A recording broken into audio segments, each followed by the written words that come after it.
चारू चंद्र की चंचल किरणें खेल रही हैं जल थल में, स्वच्छ चांदनी बिछी हुई है अवनी और अंबर तल में। नमस्कार दोस्तों, राष्ट्रकवि मैथिली शरण गुप्त जी की ये पंक्तियाँ आप लोगों ने निश्चित रूप से आपकी किसी कक्षा के पाठ्यक्रम में पढ़ा होगा या सुना होगा। शब्द भेद के किसी उदाहरण के रूप में समास, संधि, अलंकार, किसी न किसी के उदाहरण के स्वरूप में इन पंक्तियों को आपने देखा होगा, पढ़ा होगा। शब्द विमर्श श्रृंखला के प्रथम एपिसोड में मैंने मैथिली शरण गुप्त जी की इन पंक्तियों का चुनाव किया है। इसके पहले कि मैं आगे बढ़ूं, शब्द विमर्श श्रृंखला को प्रारंभ करने के पीछे का उद्देश्य मैं बहुत अच्छे से स्पष्ट कर देना चाहता हूं। जैसा कि इसका नाम अर्थ देता है, शब्द विमर्श, शब्द का अर्थ आप लोगों को पता है। विमर्श अर्थात विवेचन, परीक्षण, उस पर विचार मंथन। तो शब्दों की विवेचना, शब्दों का परीक्षण, शब्दों पर विचार। शब्द विमर्श एक प्रयास है मेरा, दरअसल मेरी खुद की उन्नति के लिए, लेकिन ये वीडियोस मैं बना रहा हूँ क्योंकि मैं समझता हूँ कि कहीं ना कहीं मेरा अधिगम, मेरी लर्निंग, मेरा पढ़ना आप लोगों को भी लाभ पहुँचा सकता है। तो उसी बात को ध्यान में रखते हुए जो भी मैं सीखता हूँ, जो भी मैं पढ़ता हूँ, आप लोगों को भी उससे कुछ लाभ मिल सके, इस विचार से मैं आपके सामने ये सारा कुछ कंटेंट लेकर प्रस्तुत होता हूँ। तो शब्द विमर्श का उद्देश्य तो तय हो गया कि शब्दों का विमर्श है, शब्दों की विवेचना है, शब्दों का परीक्षण है। शब्द के ऊपर इतनी विवेचना की आवश्यकता क्यों? मान लेते हैं कि यदि मुझे किसी भाषा में प्रवाहमयता चाहिए, जब मैं बोलूं तो धारा प्रवाह बोलूं, मेरे बोलने में एक तारतम्य हो, एक गति हो, एक लय हो, तो उसके लिए सबसे और अति आवश्यक चीज़ यह है कि आपको उस भाषा के शब्द को उस पर विशेष ध्यान देना होगा। उदाहरण के तौर पे यदि मैं हिंदी को लूँ, यदि आप हिंदी में प्रवाहमयता चाहते हैं, आप हिंदी को धारा प्रवाह के साथ बोलना चाहते हैं, या इंग्लिश हो या संस्कृत, कोई भी भाषा हो, उस हेतु आपको संबंधित भाषा विशेष की शब्दकोश को समृद्ध करना अत्यावश्यक है। यदि आपके पास शब्द नहीं होंगे उस भाषा के, तो आप अपने विचारों को, अपने अनुभवों को प्रस्तुत नहीं कर सकते। शब्दों के अभाव में अभिव्यक्ति असंभव है, उसकी सुस्पष्ट अभिव्यक्ति बिल्कुल असंभव है। इसलिए किसी भी विचार या अनुभव की अभिव्यक्ति के लिए, सुस्पष्ट समुचित अभिव्यक्ति के लिए संबंधित भाषा का शब्दकोश एकदम संपन्न होना चाहिए, समृद्ध होना चाहिए। उस हेतु आप लोगों को शब्दों पर प्रयास, शब्दों पर काम करने की आवश्यकता है। मुझे शब्दों पर काम करने की आवश्यकता है।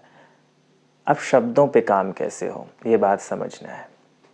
जैसे कि मैंने पंक्ति ली, चारू चंद्र की चंचल किरणें खेल रही हैं जल थल में, स्वच्छ चांदनी बिछी हुई है अवनी और अंबर तल में। इन दो पंक्तियों में जितने भी शब्द आते हैं, उन सारे शब्दों पर मैं चर्चा करूंगा।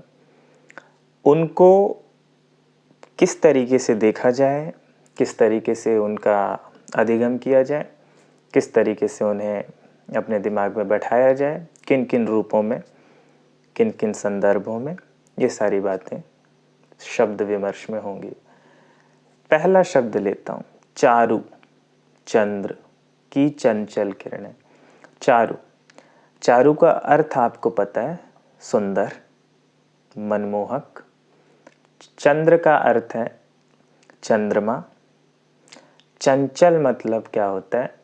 जो गुणात्मक रूप से अस्थिर हो, भौतिक रूप से भी हो सकता है। खेल रही हैं जल थल में, तो इस संपूर्ण पंक्ति का अर्थ आता है सुंदर चंद्र की चंचल किरणें जल और थल में खेल रही हैं। अब मैंने चारु के अर्थ पर जोर दिया, इसका अर्थ हुआ सुंदर। तो मुझे सुंदर का एक पर्यायवाची मिल गया, चारु। दूसरा शब्द है चंद्र। चंद्र, चंद्रमा, इसके और भी पर्यायवाची हो सकते हैं। तो जब भी चंद्र आ रहा है तो मैं उसके पर्यायवाची शब्दों के बारे में सोच रहा हूँ, मैं उसके समानार्थी शब्दों की चर्चा कर रहा हूँ। जैसे कि चंद्र, चांद, शशि, निशाकर, मयंक, सोम, रजनीश, राकेश, ये सारे शब्द चंद्रमा के पर्याय हैं। तो जब कभी भी मुझे चंद्रमा के स्थान पर या चंद्र के स्थान पे दूसरे शब्दों का प्रयोग करना अच्छा लगेगा तो मैं इस पर्यायवाची शब्दों के भंडार से एक शब्द चुन लूँगा चंद्रमा के लिए। इसी तरीके से हम शब्द दर शब्द उन पर विचार मंथन करके उनकी विशेषता को समझते हैं, उनके भेदों को समझते हैं और अपनी भाषा को समृद्ध बनाते हैं। हम अपने शब्दकोश को समृद्ध बनाते हैं। यहाँ दो शब्द हैं, चारु, चंद्र, लेकिन हमने इन चारु और चंद्र पर विचार मंथन करके उनके पर्यायवाची ढूंढ लिए। पर्यायवाची का एक और शब्द है, पर्यायवाची के स्थान पे आप समानार्थी शब्द का प्रयोग कर सकते हैं। समानार्थी मतलब जो समान अर्थ देते हो। देखिए, तीन शब्द हैं लेकिन उनके ज़रिए हमने कितने शब्दों को साध लिया। हमने सुंदरता को साध लिया, हमने शशि, चंद्र, चांद, इस तरीके से सोम, रजनीश, राकेश, मयंक, इतने सारे शब्द हो गए।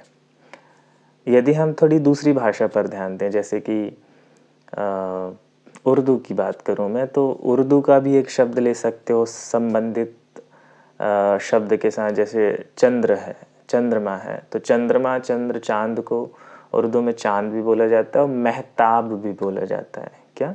महताब।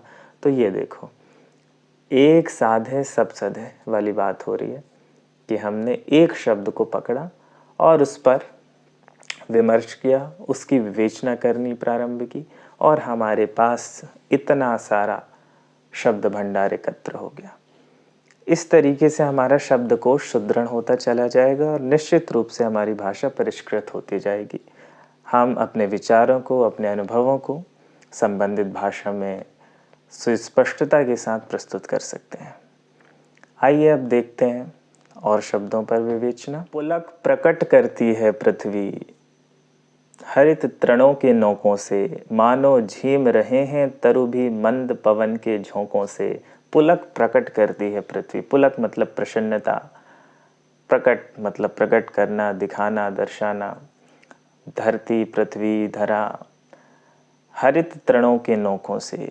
हरित मतलब हरे, तृण मतलब होता है तिनका, घास के नोकों से, उन घास, उन तिनकों के नोकों से। मानो झीम रहे हैं तरु भी, झीमना मतलब होता है झूमना, नाचना। तरु मतलब होता है वृक्ष, पेड़। इस तरीके से आप शब्दों को बढ़ा रहे हैं अपने। मंद पवन के झोंकों से। मंद मतलब धीमे धीमे, मध्यम मध्यम चलने वाला। पवन, पवन मतलब हवा, समीर, वायु, है ना, ये मरुत, इतने सारे शब्द हो गए हवा से। झोंका मतलब झोंका। इस तरीके से आप कम शब्दों को बढ़ा सकते हैं, उनको द्विगुणित और त्रिगुणित कर सकते हैं उनकी संख्या को। एक बार पुनः मैं आपको पूरी कविता सुनाता हूँ और आपको एक चीज़ बताता हूँ, आपको मज़ा आ जाएगा। आपने अक्सर चारुचंद्र की चंचल किरणें खेल रही हैं जल थल में, स्वच्छ चांदनी बिछी हुई है अवनी और अंबर तल में, सिर्फ इतना ही सुना है। लेकिन इसका संदर्भ जान जाएंगे, इसकी पृष्ठभूमि जान जाएंगे और वो दृश्य जान जाएंगे जिस दृश्य का वर्णन इन पंक्तियों में है, तो निश्चित रूप से आपके मन में एक और अच्छी बात बैठ जाएगी। ये दृश्य है दरअसल काव्य संग्रह पंचवटी, रचयिता हैं राष्ट्रकवि मैथिली शरण गुप्त। ये दृश्य है जब राम, सीता, लक्ष्मण 14 वर्ष के वनवास में होते हैं और पंचवटी में जाके अपनी पर्णकुटिया में निवासरत होते हैं, तो उस रात्रि का उन्होंने वर्णन किया है, वो दृश्य वर्णन किया है कि रात्रि का समय है, चांद अपने पूरे जोरों पे है, चांदनी बिछी हुई है और कैसी बिछी हुई है, कैसी वो प्रतीत होती है, उन सारे अनुभवों, उन सारे दृश्यों का वर्णन पंक्तियों में मिलता है। तो आप पहले पूरी पंक्तियाँ सुनिए, उसके आगे की 2-3-4 पंक्तियाँ और सुनिए। आप दृश्य याद रखिए, पंचवटी है, गोदावरी का किनारा है, उसका तट है, और चांदनी, चंचल चांदनी जलथल में क्रीड़ा कर रही है। इसके बाद मैं आपको एक संपूर्ण अर्थ इसका देता हूँ एक बार और। चारु चंद्र की चंचल किरणें खेल रही हैं जलथल में, स्वच्छ चांदनी बिछी हुई है अवनी और अंबर तल में।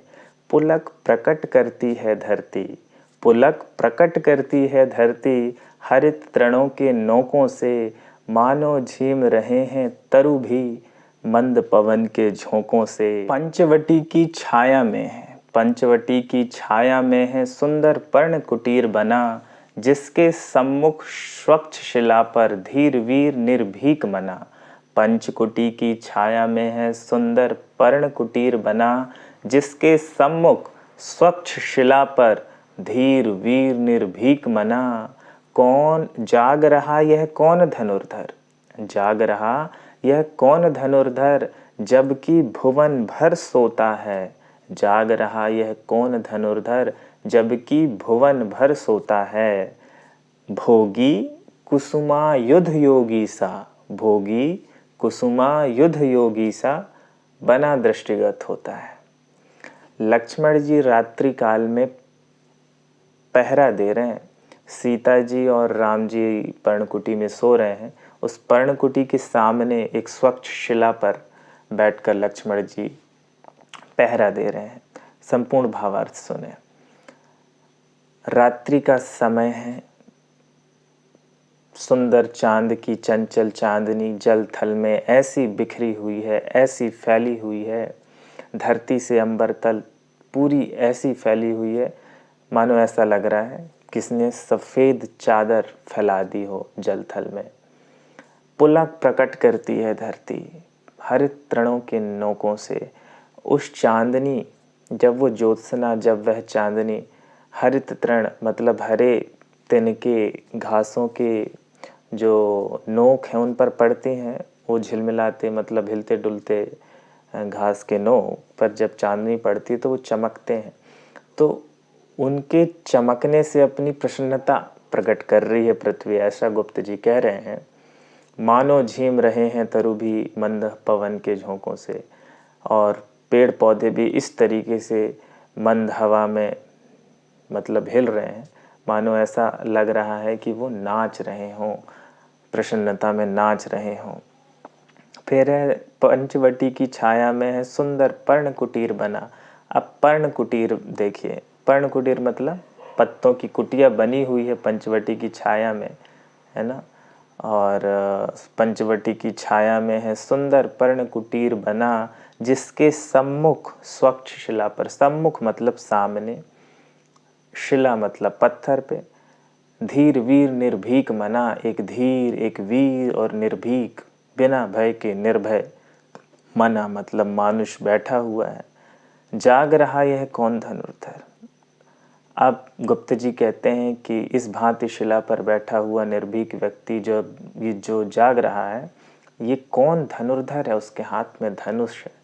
धनुर्धर आप संधि विच्छेद करें, धनुर्धर लाइक चंद्रधर, चंद्र धनधर, चंद्रमा को धरने वाला कौन है, शंभु भोलेनाथ। उसी तरीके से धनुर्धर वह व्यक्ति जो धनुष धारण करता हो। इस तरीके से आप संधि विच्छेद भी देख लेंगे। जाग रहा यह कौन धनुर्धर, जबकि भुवन भर सोता है। भुवन मतलब होता है जगत, संसार, ये ब्रह्मांड। देखिए भुवन से 4-5 शब्द और पीछे उसके आगे, भर सोता है, भुवन भर सोता है, सारा जगत सो रहा है। और भोगी कुसुमायुध योगी सा, भोगी मतलब जो विलासता में रहता हो।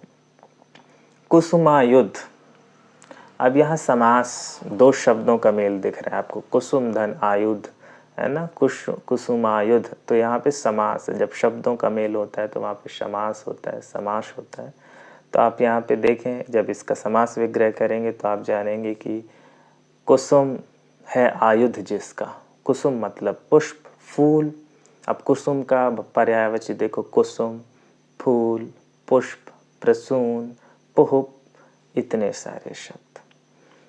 आयुध मतलब शस्त्र। अब कौन से देवता हैं जिनका आयुध कुसुम है, पुष्प है, पुहुप है, प्रसून है? तो वो देवता हैं कामदेव। तो वही योगी जी कह रहे हैं, वो तो धनुर्धर है, निर्भीक है, लेकिन उसके शरीर की कांति, उसकी बनावट, उसका व्यक्तित्व इस भांति है कि वो तो बहुत भोगी दिख रहा है, विलासितापूर्ण जीवन जीने वाला व्यक्ति लग रहा है, लेकिन यहाँ पे योगी, कामदेव की छवि रखने वाला व्यक्ति योगी बनकर बैठा हुआ है ना। भोगी कामायुध योगी सा बना दृष्टिगत होता है। दृष्टिगत मतलब जैसा दिखाई पड़े, है ना। तो इस तरीके से आपको शब्द विमर्श में शामिल होना है, में इस प्रक्रिया में सम्मिलित होना है और अपनी भाषा को उन्नत करना है, सुदृढ़ करना है, अपनी भाषा में प्रवाहमयता लाना है उसके बोलने पे, और अपने शब्दकोश को जितना संपन्न कर सके, जितना उन्नत कर सके, उतना अच्छा।